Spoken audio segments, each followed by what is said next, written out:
Hey y'all, we're back out in the garage here. I'll show you that tube that I finished up from yesterday.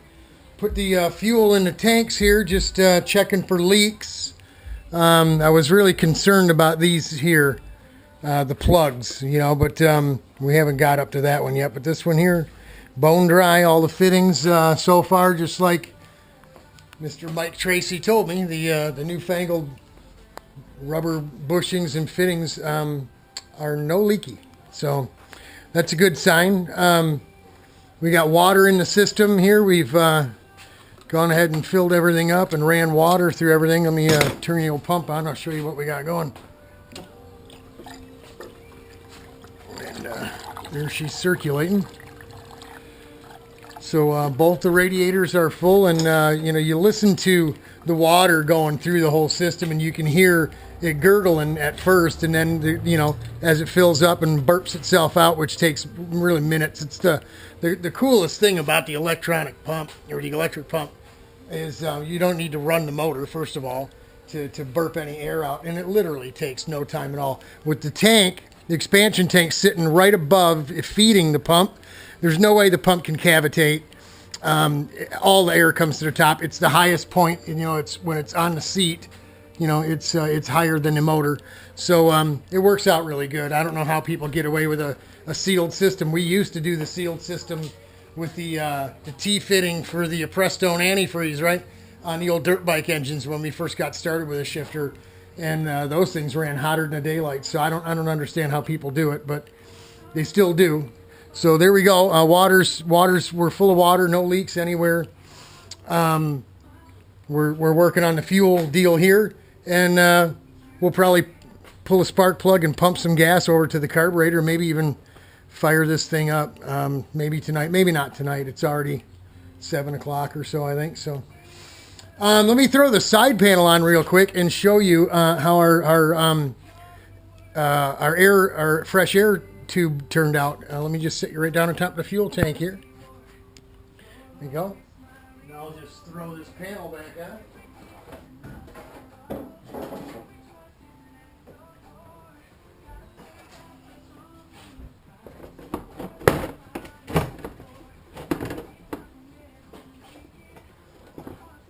We'll throw a couple of Zeus fasteners on just to make sure the panel's located in the right spot.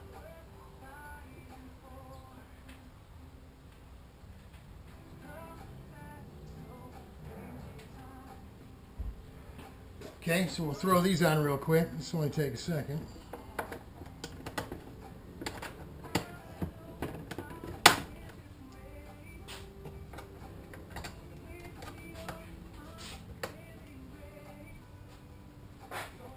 Yeah, 2 of them's enough. And the tube here, we already got it taped up and everything. Here, let me show you. Real nice, good and solid. It's just hot glue, right, with the hot glue gun, high temp hot glue gun, and that paper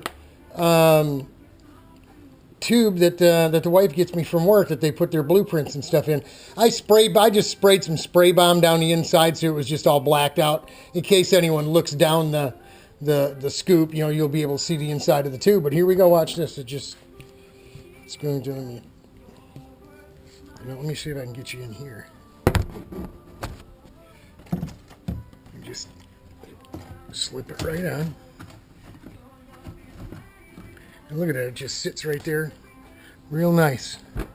And we'll probably at the track wrap some duct tape around the top of it there to hold it to the NACA duct, just so it won't do this here.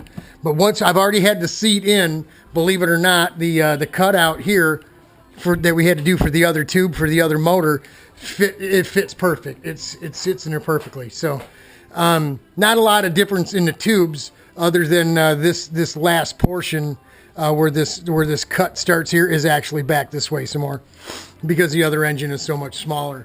So this last straight section is a bit longer.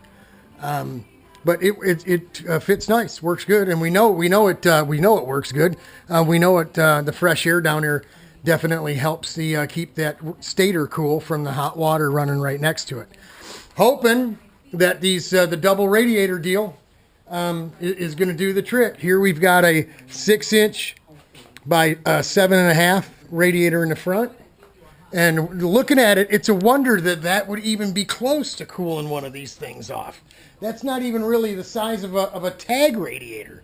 So, you know, this one here is 7.25 by 7.5. So adding 6 and 7 together, you get 13 by 7 or 7.5. That's a standard CIK banana-shaped radiator. So that should do us. That should do what we need it to do. And if that's the case, what we're going to want to do is something like our buddy Dennis gave us here. He didn't give it to us. He let us use it for mock-up or whatever. Is the Anderson side pod radiator. This one here is actually, let me set you down, is actually 17 by 7. It's a little bit too big, but what we do, and I'm just going to show you on the engine side of the go-kart, for you know, showing you what we'd end up doing is putting a bigger radiator on an angle instead of straight up and down. Not quite this long, obviously, probably 2-3 inches shorter, but putting it down on an angle so it's down below the surface of the side panel here. And we're going to cover this all up with bodywork back here anyway. On this side, clearing the pipe, you know.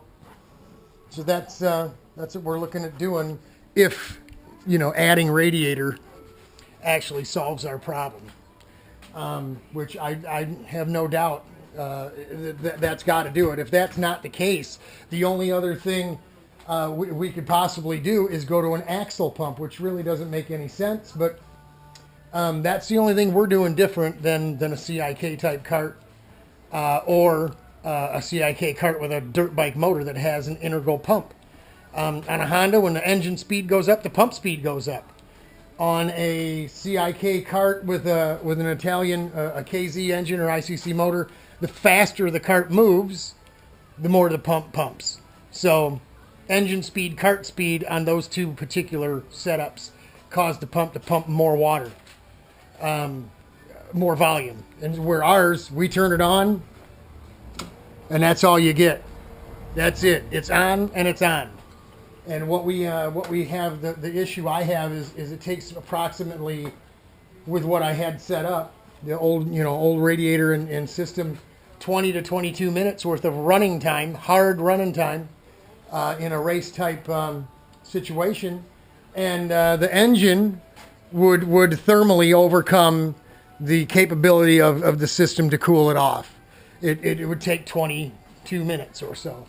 So you know, it isn't a matter, you know, we're not running too lean. We're not ignition timing. We're way retarded on ignition. So we're not building any heat there. It's just the plain simple fact that that little radiator in the front of the nose is just not going to do it. So like I said, if we come up with something that ends up working volume-wise with the two radiators, then we'll go ahead and go with one big radiator and we'll put it on the back of the cart.